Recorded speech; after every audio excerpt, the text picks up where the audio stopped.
Resistance is futile.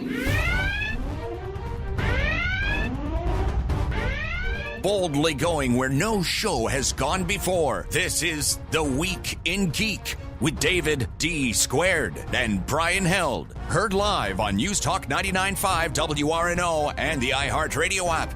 Here are your hosts, Brian Held and D. Squared. Greetings, people of Earth. This is The Week in Geek, your source for geek and pop culture news that's trending now. I'm your host, D Squared with Brian Held. Brian Held, you sound like crap on a cracker, my friend. Well, I'm still a little bit congested, so... I think you have the plague. No. The bubonic plague. Did you get bit by a rat? No, I did not. Are you sure? I am positive. All right, well, let's lay out the show real quick. We got top nerd news as usual. Then our boy Skungy with his pick of the week, and then count them two interviews. I know, it's great. We have our first interview is going to be with Miss Callie Bates. She's the author of The Memory of Fire. We talked to her. Her book is going to be out this coming week, so we're really excited about that. We interviewed her previously last year for The Waking Land. And then our second guest is Mr. Tom Cook. He is an animator. You've seen all of his work before. He-Man, She-Ra, The Smurfs, Black Star, Thundar the Barbarian. Black Star. Oh, yeah, man. All that good stuff. So he worked on that, all that stuff way back in the day, and he is one of the many guests that you're going to find at MightyCon, which is New Orleans Comic Con next weekend, June 9th and 10th at the Alario Center, where we're going to be. That is correct. So you know what? They are also our sponsor of Top Nerd News. All right, Brian. So what's topping us off tonight on Top Nerd News? MightyCon. It brings us Top Nerd News, MightyCon, June 9th and the 10th. That's this weekend, Brian. It is. The Alario Center. I know. It's free parking. Free parking. Kids get in free. And a free comic book? With every person who walks in the door, yeah. I want to beat it with a stick. Well, you say you can't beat stuff with a stick. Right. That's true. What's topping us off, man? Well, first thing is Andrew Lincoln apparently is leaving The Walking Dead. No. Yes. Coral. No. Yeah. Why? I don't know. I mean, he's just, I guess he's done. Look, I mean, there's a lot of, rumors swirling about. I mean, a lot of it has to do with the fact that, Coral. That he done got dead. And, there's other rumors just saying that he wants to bow out. But, I mean, Norman Reedus is set to take the mantle over and a huge paycheck. Right. Huge paycheck. What is it? It's not in this article. I didn't see anything about the paycheck. Okay, well, it was in there. It's a boatload of cash. I mean, I guess the only reason that he doesn't want to do it is because he just didn't like the jokes anymore. Well, I mean, Coral. Coral. So actors sometimes. There's no gambling in Africa. I don't, Dad. Because there are too many cheetahs. Too many cheetahs, Coral. I guess he didn't like the writing has really had a decline as of late. I mean, the Walking Dead sort of. I mean, it's gotten pretty bad. Coral. I just don't know. Why don't crabs give to charity? Dad, stop. Because they are shellfish. They are shellfish, Coral. Shellfish, Coral. Don't die on me, buddy. Don't you die on me. Oh, that was terrible, Dave. Oh, God. It gets worse, but we won't do it right now. Please don't. Spare our listeners. Now, what is her name? She's so beautiful, and I'm in love with her. The lady who is in charge, used to be with... Never mind. I can't remember her damn name, and you don't watch The Walking Dead. I don't. I know. No, what the hell is wrong with you? I saw the first 2 seasons, and I moved on to other things. Like what? Well, I guess part of it is that I read the first 3 graphic novels, and it has been said of the author that he likes to run his characters up a tree and then set the tree on fire, and that's really, that's awesome. No, I don't like that. I don't like the there's no hope.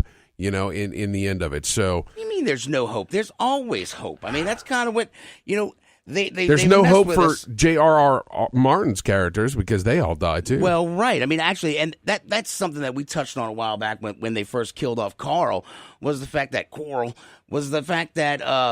one of the new writers and one of the producers worked with the Game of Thrones. And that he really felt that, they had lost touch with the fact that anyone could die. Anyone can die except for Carl and Rick. And then they killed off Carl for no reason whatsoever. And so I think Andrew Lincoln's just ready to go to greener pastures, and maybe there's some better writing down the street. Write with a dull pencil. Because it's pointless. I hate you, Dad. Because it's pointless, Coral. All right, let's move along. Okay. So Stan Lee's woes don't seem to be getting much better. This poor man. Yeah, I so just want to go punch random people in the face and be like, "That's for Stan." Yeah, apparently a couple of gunmen showed up at his home, and they accosted him. They're like, "Where's our money?" And they got him inside. The cops got called. The guys tried to pitch the guns and were caught. Wait. Where's our money? Like as if he owed them money, or was he being mugged? He says... Is the story sketchy on that, or what? There was a confrontation. One guy said, "I want my money." But when everybody realized the guys had guns, they all retreated inside, and they called the cops. Holy crap. So it was... That's nuts. It is nuts. It's totally nuts. So it's not just a random robbery. It's apparently somebody's saying that Stan owes them money, and they're showing up at his doorstep. They're trying to shake him down, sure. And I wish they'd just leave this man alone. How does everybody know where he lives? There's ways to find those things out, Dave, for nefarious individuals like these. Okay, well, do that for me after the show. No. Please. Please. Well, that's just messed up. I mean, I don't know. I mean, they've been taking advantage of his ass for God knows how long, and now apparently I don't know, man. I was kind of hoping it was just a robbery. I thought it was just like, he was cruising back to his house or something, and somebody jumped out the bushes. No? I guess unluckily for him, Benedict Cumberbatch wasn't there to come to his rescue. Right? I mean, this guy just plays a hero. He actually is a hero. I know. How did that happen? I don't know. But, actually right around the area... Baker Street. Yeah. Where Sherlock Holmes lives. He jumped out of a cab and went to the assistance of a cyclist who was getting mugged. That's just nuts, man. Yeah, apparently it was like a delivery driver on a bicycle, like four... I don't want to say hooligans because that would, defame soccer fans across the world. Let's just say a bunch of punks. Okay, fair enough. Jump thugs. I don't know. That's got a bad connotation nowadays, too. All right. But in essence, he was getting mugged, and Benedict Cumberbatch is in an Uber, and he's just like, "Stop the car!" And he's, oh my God! And so he runs up. What did he say? He's like, "Leave him alone." I feel like it's like Back to the Future. Get your hands off of her. Right. So I don't know, man. That's just too cool. I mean, Benedict Cumberbatch. I mean, if I ever get mugged and somebody rescues me, I hope it's somebody like Cumberbatch or Robert Downey Jr. I'll be like, "Thank you, man. Let's go do a line of coke." Well, and what's interesting is this happened all the way back in November, and he just didn't want to tell anybody. Really? Yeah. I thought this happened recently. I mean, It blew up all over the Guardian and all the UK sites. Yeah, because it just happened to come out. But yeah, it was all the way back in November that this happened. Damn. Yeah. Well, look at that. See, he's humble and a hero. Yes. Speaking of heroes, let's go to the lawyers that are all of my heroes. And so apparently Happy Time Murders won their case against Sesame Street? Yeah, so of course the Happy Time Murders, that's coming out really soon, and Sesame Street, defending their trademark and intellectual property, filed suit against them, mostly for the tagline of "No Sesame, All Streets." Our puppets don't do that. They're not anatomically correct. Yeah, but of course the judge ruled in the favor of STX, which is the production house, and basically saying, look, Sesame Street hasn't demonstrated that people are confused or that parents are complaining that their intellectual property is in jeopardy. And, everybody's like, look, we think that the tagline really kind of separates things. Yeah. And what's interesting, and my wife is fond of reminding me, is that the Muppets, one of their most early appearance is on Saturday Night Live. You can't really find that stuff anymore. Really? And they were raunchy. Nice. Yeah. So, and maybe Is it Jim, like on some website with Stan Lee's address? we I want to find it. Where is this stuff? we have to go try to dig it up somewhere. But yeah, apparently Jim Henson tried to bury that because he wanted to have the Muppies be all family friendly and kid centric and stuff. There's so many songs about rainbows. Sorry. Oh, jeez. I like that song. All right, Don't judge me. You went out of order. Where do you want to go next? I don't know. Whatever the other order I skipped. All right. How about we talk about Fallout? Fallout, yes, we must. So what's going on, man? They're taunting us and teasing us. Absolutely. So, of course, E3 is going to be happening starting on the 12th, and so there's a lot of teasers that are coming out for that. And one of them from Bethesda, they released this 1.5-minute trailer about Fallout 76. Now, what's interesting is there are a whole list of vaults. Some have appeared in the games that you can interact with, and some are just part of the backstory. Maybe they've been referenced. Vault 76 was referenced in Fallout 3 and in Fallout 4, but you haven't been able to access it.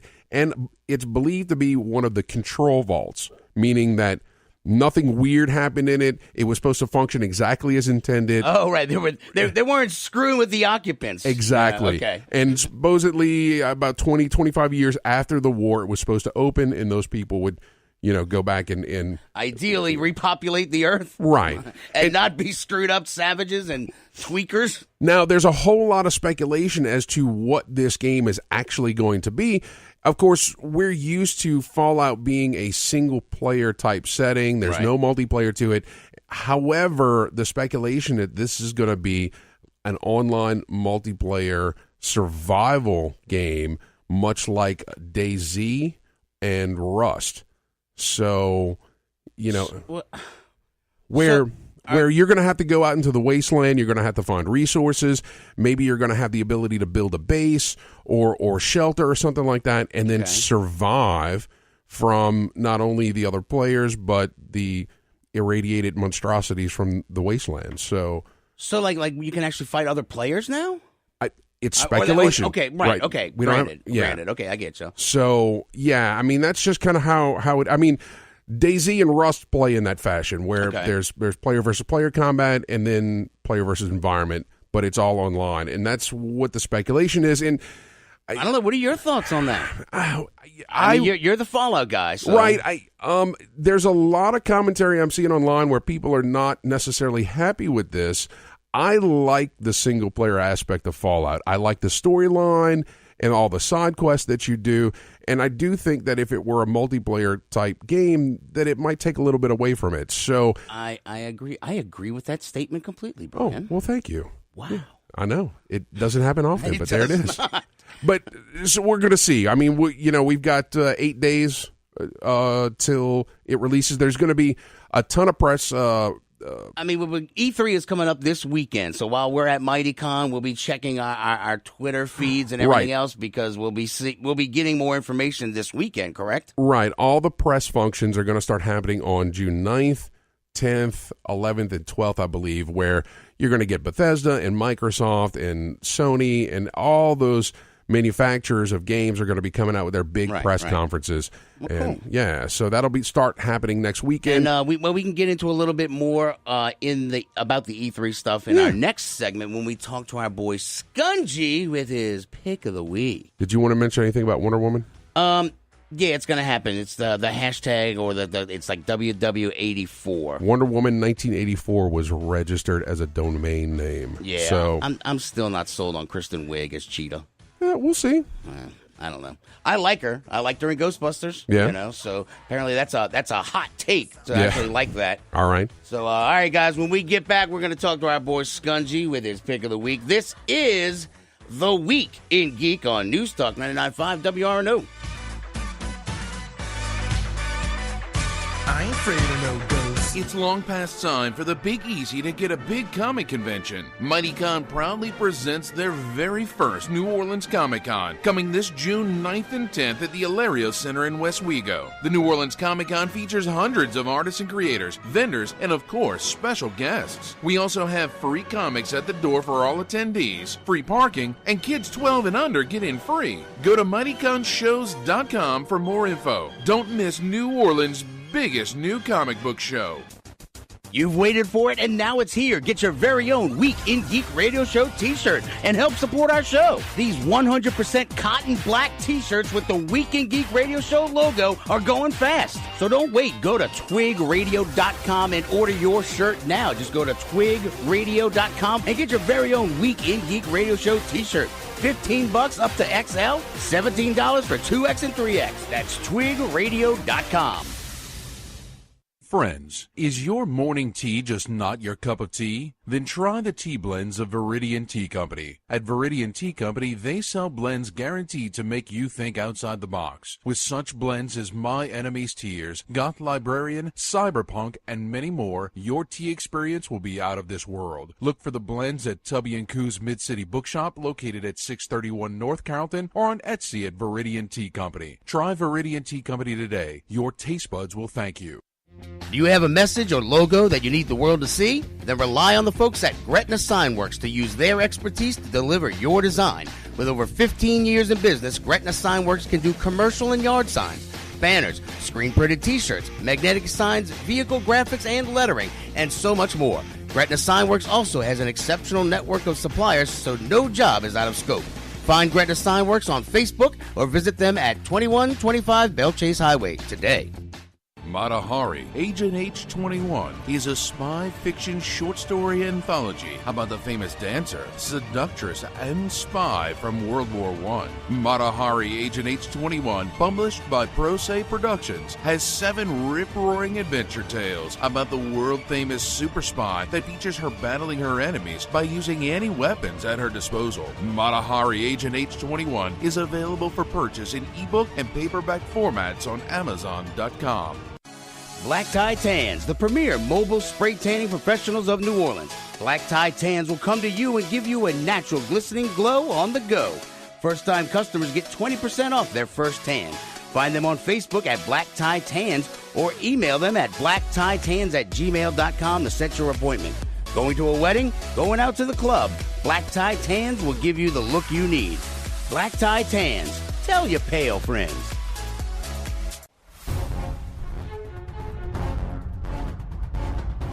Hey, this is Jason Douglas. Actually, this is Beerus the Destroyer, and you're listening to The Weekend Geek on News Talk 99.5 WRNO.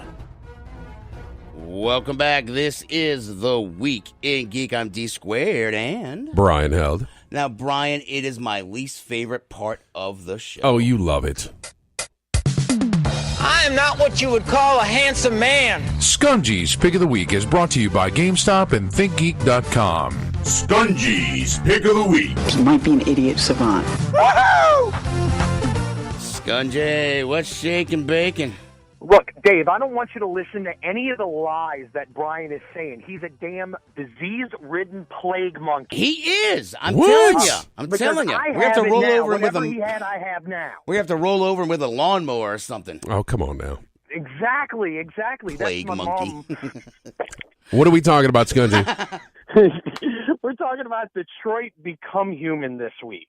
Okay, that sounds like an odd name. Is that like a hockey team or something? Yeah. Or is it RoboCop 4? No, it's talking about it's a game that's set in Detroit in like 2038, and it's about androids. Okay. Now, this game is made by the studio called Quantic Dream. Quantic Dream has made some really intriguing games in the past, including Indigo Prophecy, Heavy Rain, and Beyond Two Souls. All of their games are very narrative-driven games that tell a rich, deep story. With Indigo Prophecy, which was one of their first games, it always blew me away. The game starts where you just committed a murder and now you're trying to clean it up. Wait, what?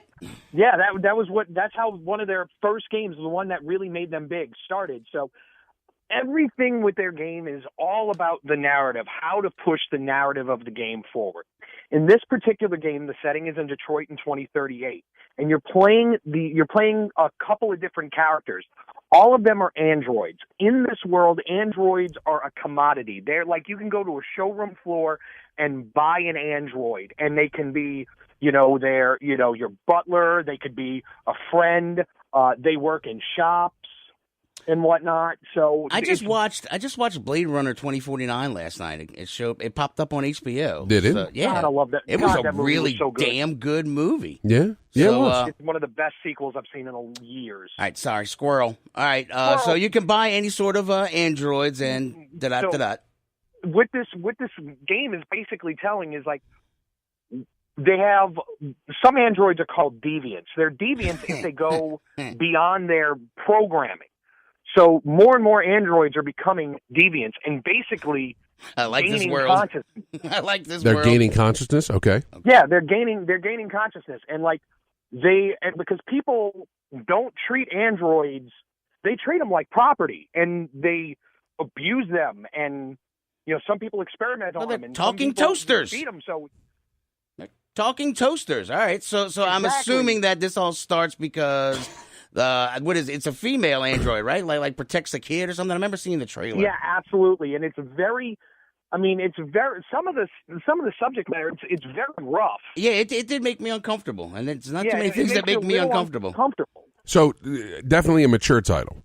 It's definitely a mature title, and it's definitely a play on. It's like a social commentary type game, and depending on the way that these games go, they play. Like you go into a scene and you like gather clues or you look at stuff, and then you're going to have dialogue trees, and depending on how you answer or what you do or what you find depends on where the story goes. Okay. So a choose your own adventure type game? Kind of like a choose your own adventure. Like Bard's Tale? Your characters, like the main characters that you play, they can die. And like you've like lost the rest of their story if they die. Interesting.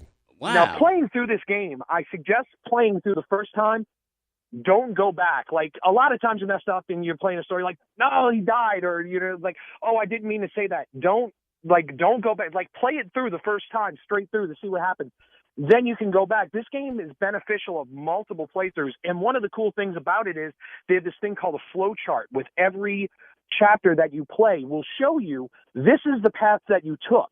Well, at this particular point of that path, you asked them about their meal. You could have asked them something else, and it could have branched off to something completely different. Huh. All right. Yeah, no, I remember reading something about a movie being filmed in this fashion. Yeah, they were making movies, and it was like a choose-your-own-adventure movie almost. Yeah, essentially. Like, how do you write a plot like that? Right. That hurts my head. The game feels and plays very cinematically. It's less of a game and more of a experience. Oh, right. Okay. So, but I mean, but you're saying it's an experience like every playthrough is a different experience. You could play through it multiple times and have multiple outcomes of the game. All right. So, I mean, the game caps in at about for one playthrough, it's about 10 hours. Okay. All right. But you can go through, and I mean, that's about the right length for something that's narrative based.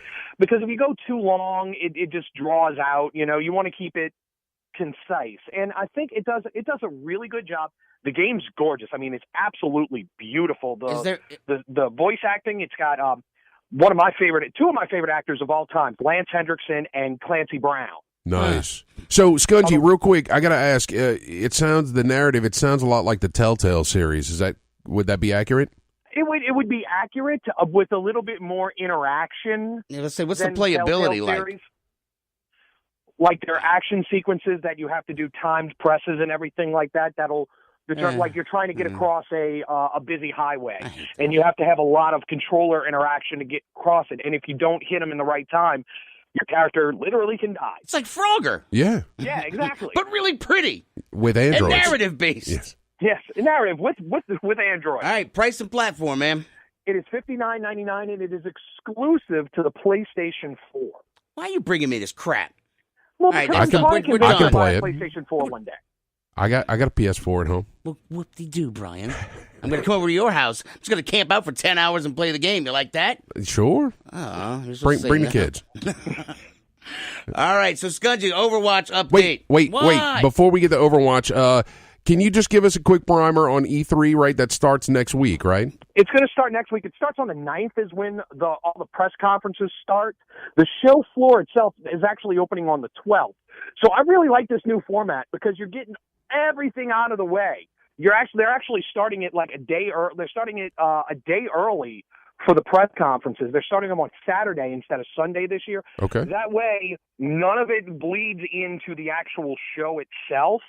So all the big press conferences are going to happen before the show doors even open up.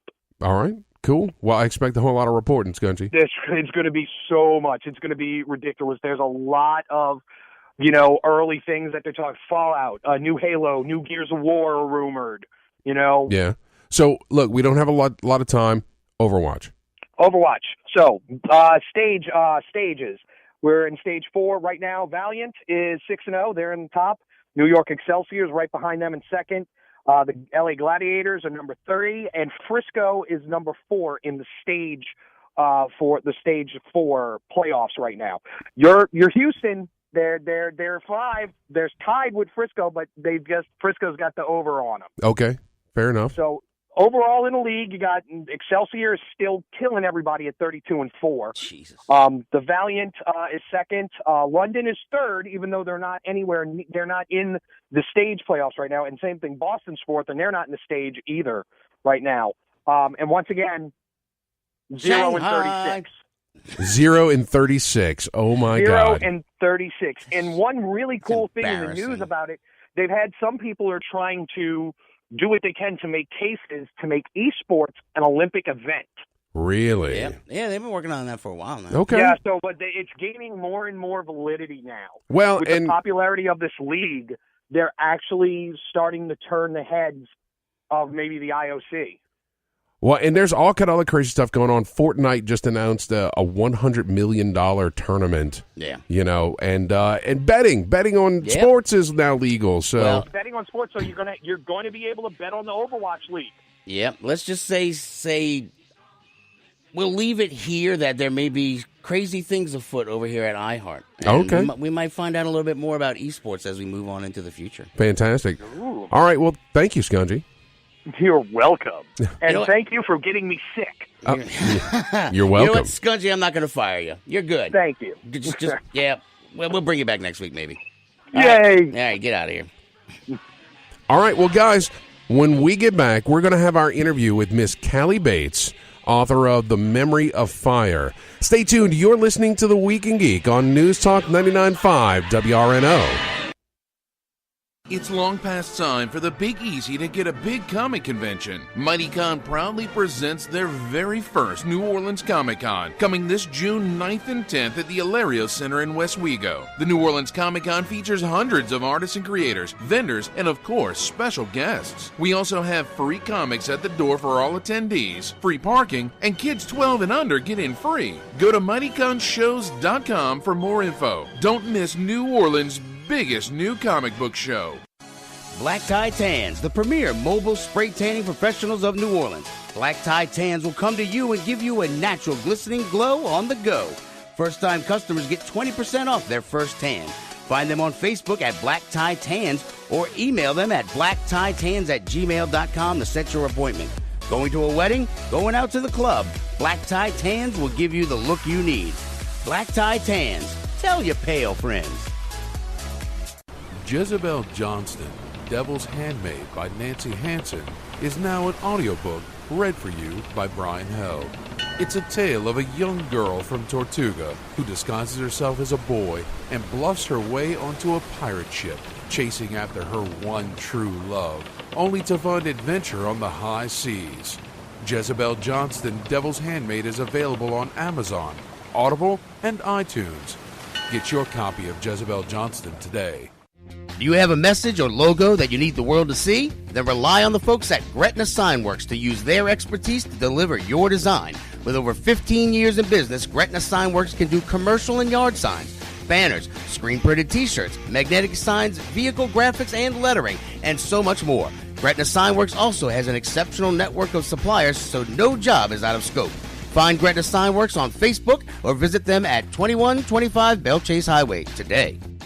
Friends, is your morning tea just not your cup of tea? Then try the tea blends of Viridian Tea Company. At Viridian Tea Company, they sell blends guaranteed to make you think outside the box. With such blends as My Enemy's Tears, Goth Librarian, Cyberpunk, and many more, your tea experience will be out of this world. Look for the blends at Tubby & Coo's Mid-City Bookshop, located at 631 North Carrollton, or on Etsy at Viridian Tea Company. Try Viridian Tea Company today. Your taste buds will thank you. You've waited for it, and now it's here. Get your very own Week in Geek Radio Show t-shirt and help support our show. These 100% cotton black t-shirts with the Week in Geek Radio Show logo are going fast. So don't wait. Go to twigradio.com and order your shirt now. Just go to twigradio.com and get your very own Week in Geek Radio Show t-shirt. $15 up to XL, $17 for 2X and 3X. That's twigradio.com.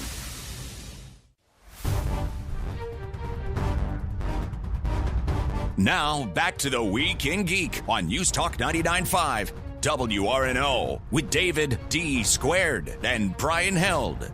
Tell your friends. Tell your enemies. Yeah, you'll definitely want to tell your enemies. This is Brian Held with the Week in Geek Radio Show on News Talk 99.5 WRNO.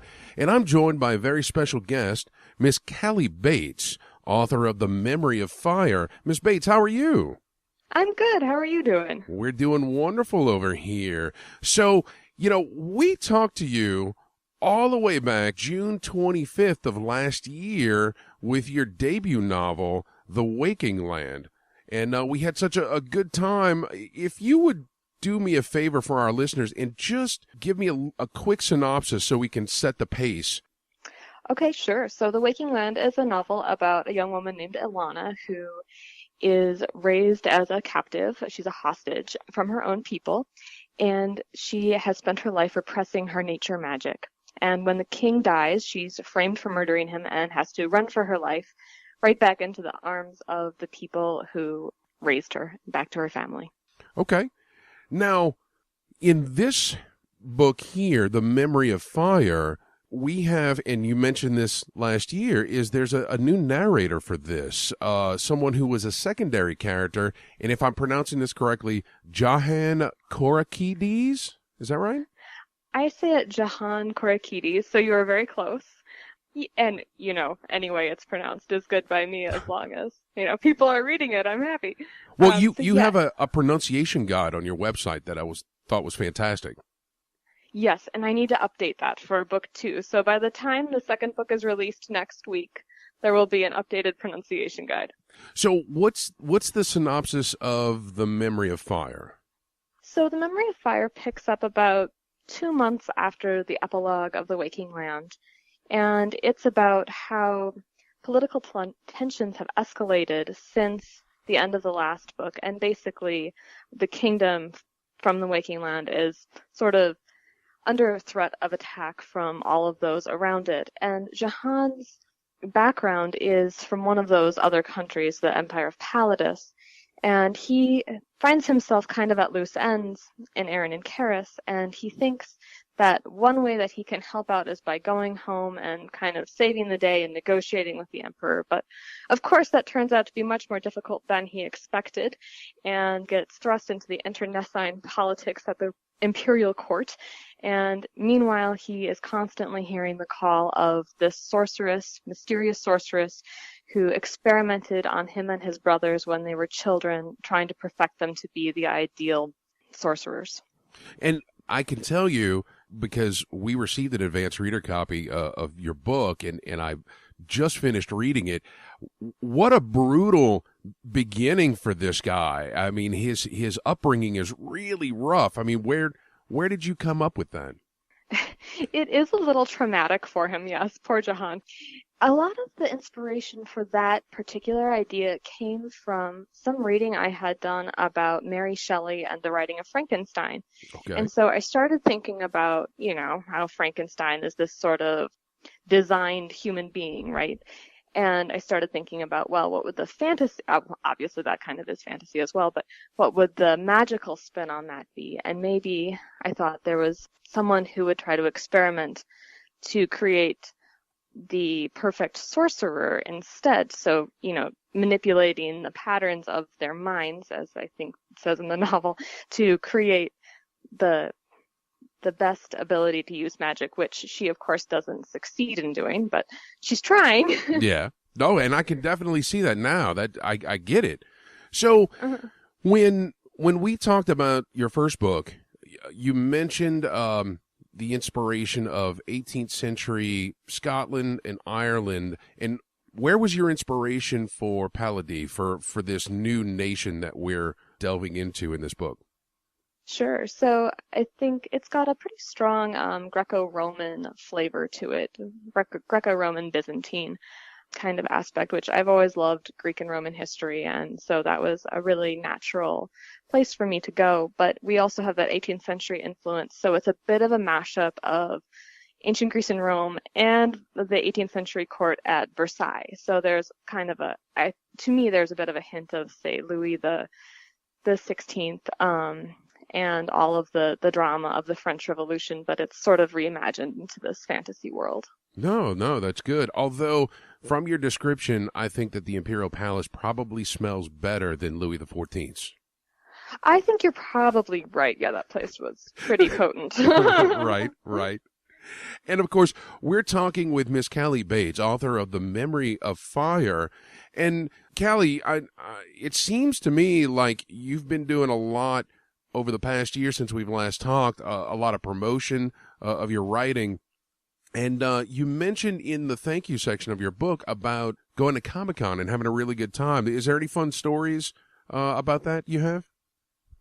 Oh, I had a great time at Comic-Con. I was last year at the Comic-Con in Seattle, Emerald City Comic-Con, and the Denver Comic-Con, and just had a lot of fun. I think one of the best, obviously, it's just super fun to see everybody there in their cosplay, and just the whole atmosphere of both of those events was really exciting to be in.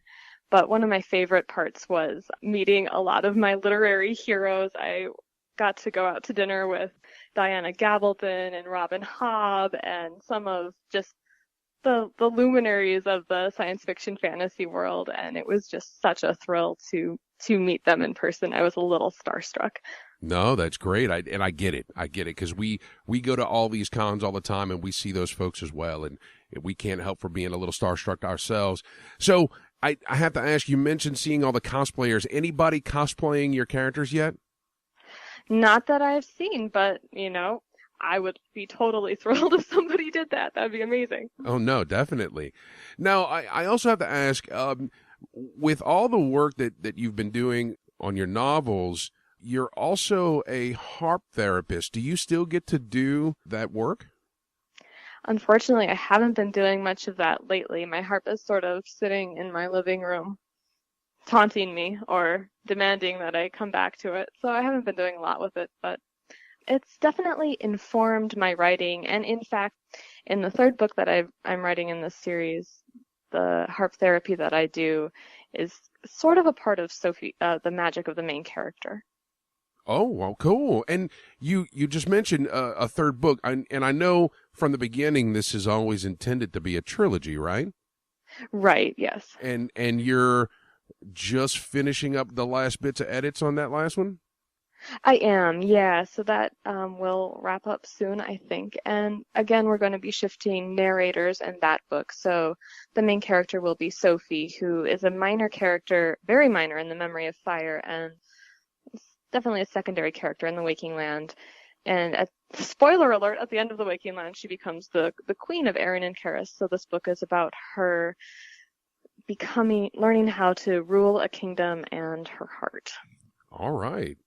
No, I'm really excited because, well, I don't want to give any spoilers, but I can definitely see her going in that direction of telling her story. So I'm super excited for that. Yeah, thanks. Me too. So we are getting somewhat close to a commercial break. If you could tell folks how they can find you, how they can keep up with you on social media, and definitely, where to find when that third book's coming out. Absolutely, yeah. So the second book will be out this coming Tuesday, June 5th, available from Penguin Random House in the US and Canada, and then also it'll be available in the UK and Australia from Hodder, same date. And I can be found on Twitter at Callie by Words, and on Facebook also at the same handle at Callie by Words. And I am on Instagram, maybe a little bit more than I'm on the other two social media platforms. So come find me there. I'm at Callie_Bates. And any events that you're going to anytime soon? I don't have any big events coming up. I just have a book launch party for the second book next week, so that'll be a lot of fun. Oh, well, good deal. Well, we are totally looking forward to it. The Memory of Fire, like you said, on sale June 5th, bookstores and online everywhere. Miss Bates, thank you so much for taking the time to talk to us today. Thank you so much for having me. It was a pleasure. Stay tuned. You're listening to The Week in Geek on News Talk 99.5 WRNO.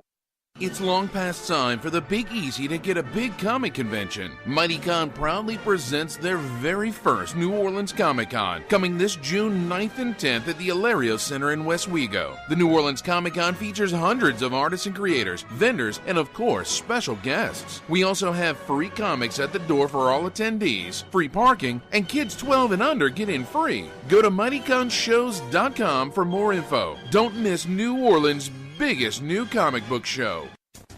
You've waited for it, and now it's here. Get your very own Week in Geek Radio Show t-shirt and help support our show. These 100% cotton black t-shirts with the Week in Geek Radio Show logo are going fast. So don't wait. Go to twigradio.com and order your shirt now. Just go to twigradio.com and get your very own Week in Geek Radio Show t-shirt. $15 up to XL, $17 for 2X and 3X. That's twigradio.com. Friends, is your morning tea just not your cup of tea? Then try the tea blends of Viridian Tea Company. At Viridian Tea Company, they sell blends guaranteed to make you think outside the box. With such blends as My Enemy's Tears, Goth Librarian, Cyberpunk, and many more, your tea experience will be out of this world. Look for the blends at Tubby & Coo's Mid-City Bookshop, located at 631 North Carrollton, or on Etsy at Viridian Tea Company. Try Viridian Tea Company today. Your taste buds will thank you.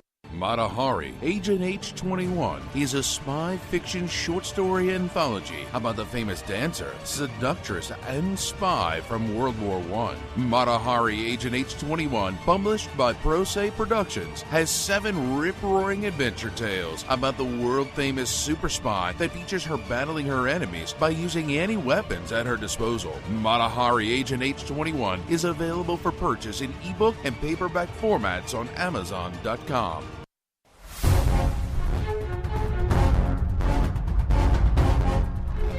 This is Brian Held with the Week in Geek Radio Show on News Talk 99.5 WRNO, and I'm joined by Mr. Tom Cook, who is an artist and animator of stuff that you have probably seen and never even realized. Mr. Cook, how are you? Hey, very good. Thank you. Oh, man. And so many great properties that you've worked on throughout the years. He-Man and She-Ra, the Flintstones. You started all the way back in 1978, right? That's correct. I got hired to do Super Friends. Oh, wow. So DC, like Superman and Batman and all, Wonder Woman? Yeah, I actually was a transit bus driver in Los Angeles. And I took a class in comic book art at college, and the teacher worked at Hanna-Barbera. Okay. So he liked my artwork and said, hey, they're working on a show called Challenge of the Super Friends, and they need people that could draw human figures instead of just the Fred and Barney, you know, kind of cartoony stuff. Right.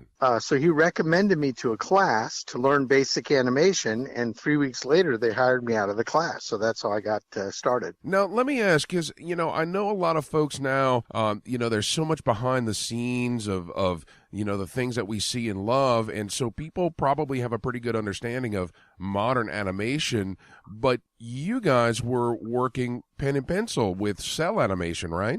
Well, yeah. There were no computers back then, so of course we had to draw everything. Right. Now, and cell animation is actually, that's painted on clear plastic, right? Yeah, what they do is we draw, the animator draws in blue pencil, Then the assistant animator cleans that up and does all the in-betweens. And then that is shot with a Xerox machine onto a cell. And then they flip the cell over and paint the back of it. Oh. And that has to be done for each and every cell. So you basically have 12 drawings per second. Oh, man. Just 12 per second? But, I mean, those cartoons were 11 or 22 minutes in length, right? Well, welcome to my world. Wow, that's incredible. Now, it wasn't just you cranking out one cartoon. There was a whole team, right? Correct. Yeah, there were probably about 50 animators and maybe another 60 assistant animators. Man, that's insane. So, all right, so one of the properties that you worked on that I have to ask you about is Thundar the Barbarian. I mean, how cool was that for its time, right? Yeah, that's actually my favorite show I ever worked on. Well, I mean, it was so different. I mean, we were used to, the superheroes, and we're used to, princes and princesses and things, but this was so out of the box. Tell me a little bit about working on that property. Well, this was back in 1980, so a couple years after I started. And, I happened to get hired at Ruby Spears, and that's where I worked on Thundar and Heathcliff and Plastic Man. And so working on Thundar was like so cool because I got to meet Jack Kirby, who was one of the designers of the characters. Oh, wow. Okay. Jack and the King Kirby, right? Yeah, and he's one of the reasons that I started drawing as a little kid was Marvel Comics and Steve Ditko, Stan Lee, and Jack Kirby. Okay, wow. So, of course, the cool thing about Thundar was that it took place way in the future in 1994. Yes, yeah, the far future, right?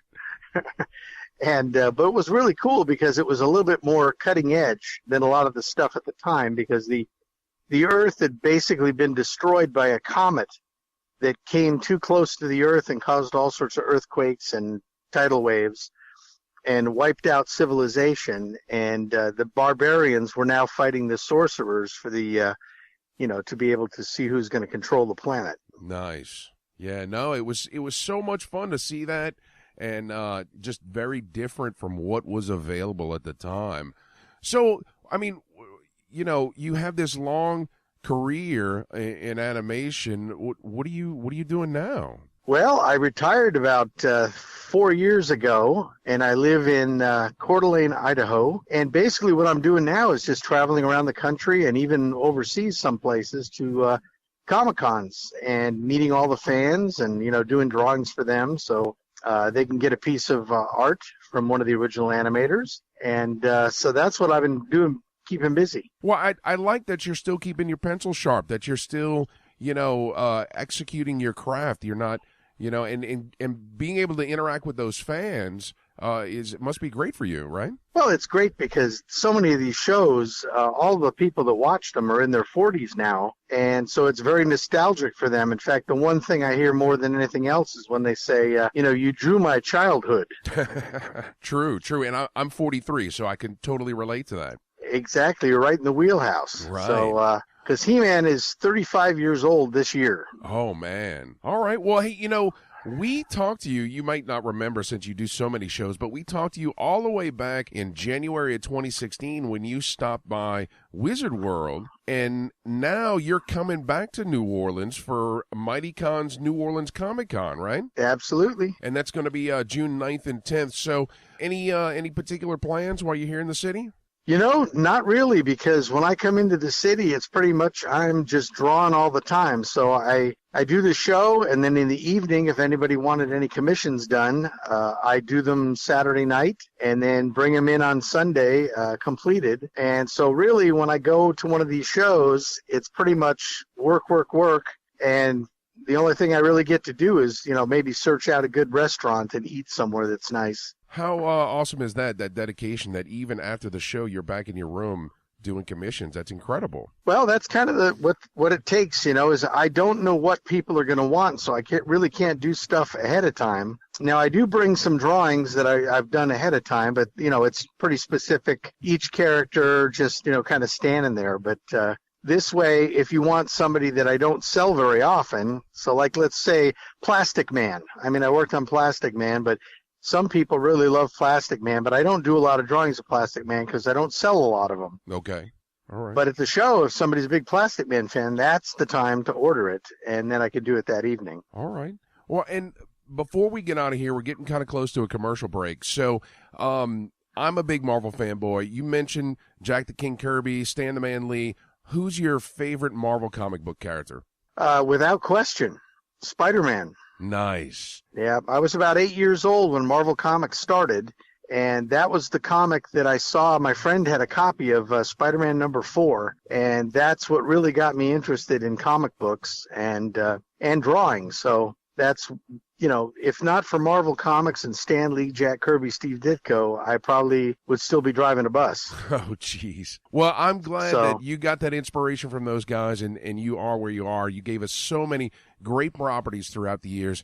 So, Mr. Cook, how can folks find you out on the net, keep up with where you're going to be at? Well, my website that I used to have has been taken down because it's got such old technology that I have to redo it all. Okay. But my website is 80sanimator.com, and I will eventually get it back up, but right now it's down. And then I'm also you can contact me at 80sanimator@gmail.com. Okay. That's 80sanimator@gmail.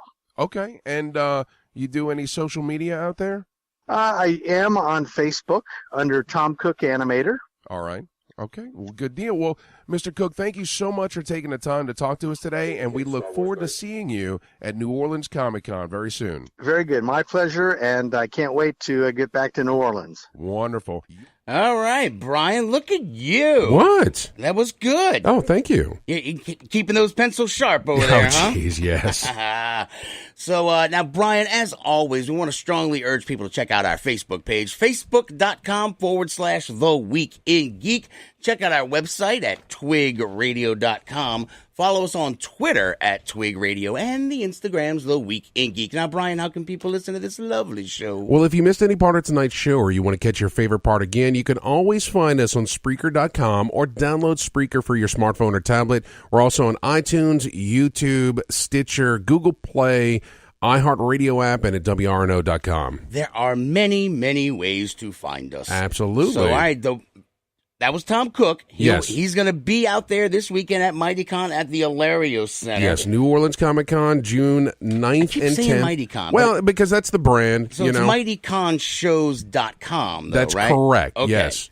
And, we're going to be out there all weekend long, hanging out. Come stop by and say hi. Yeah. And, they're bringing back they're putting the comic in the Comic Cons again. Absolutely. So they're going to be out there with all sorts of comic vendors as opposed to, a cavalcade of A-listers where, Right. if you want to stand next to them, $40. Right, exactly. And this is like $25 for the weekend. It's $18 for the day. It's not really expensive, and there's going to be a lot of cool stuff to see and do. So I'm really excited to check it out. Absolutely. So now, what else do we have on the docket in the coming weeks, Brian? Well, I need to bring in an author. I need to contact him. Steve Moore. We met him at QuestCon, and I want to bring him on next week to talk about.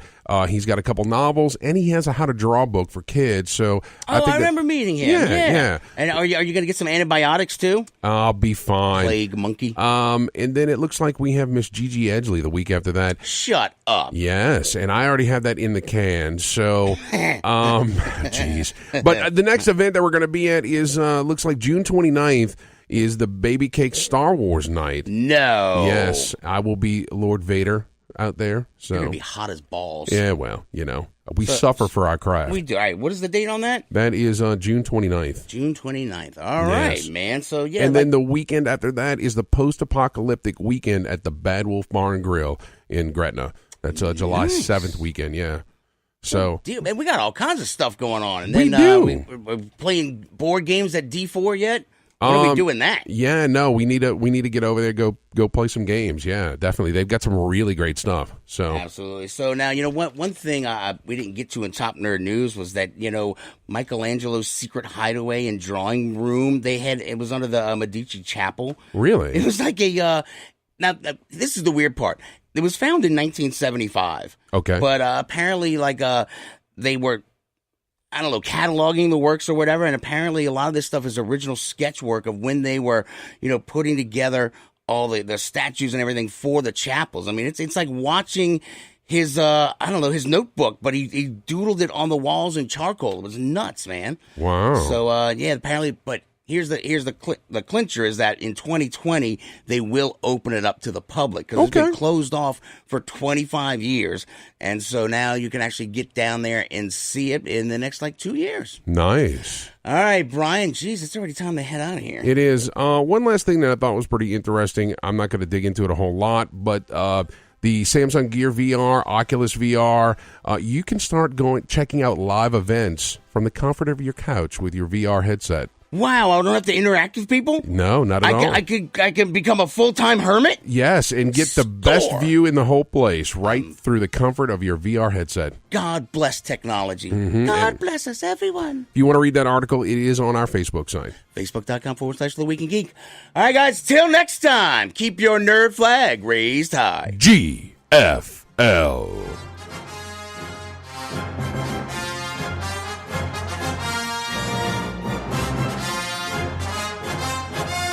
Home for Walton and Johnson. News Talk 99.5 WRNO FM, New Orleans, an iHeart radio station.